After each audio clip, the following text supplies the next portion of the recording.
பாருங்க, எங்க பேத்தியுடைய ஆயா வீட்டுக்கு வந்திருக்கேன். ஆயாவுக்கும் கால் வலி, எங்க சம்மந்தி அம்மாவுக்கும் உடம்பு சரியில்லை.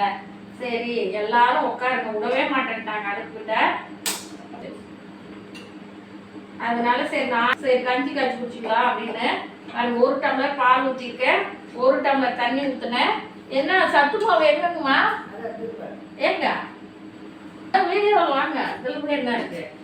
ஆயா வீடியோ ஓட்டணும், வீடியோவில் வரலாமான்னு கேட்குறாங்க. ஆயாலாம் வர்றது எவ்வளோ பெரிய விஷயம் பாருங்க. காய்ச்சிட்டேன், இருந்தாலும் எடுக்கலாம். 1 டம்ளர் பால் ஊற்றினேன், 1 டம்ளர் தண்ணி ஊற்றிருக்கேன்.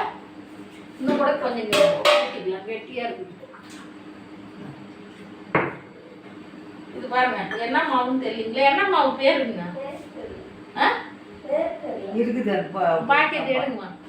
பாருங்க, ஆயா இது வாங்கி நல்லா இருக்குது, செம்ம வாசனை, எல்லாமே பாதாம் முந்திரி வாசனை வருது.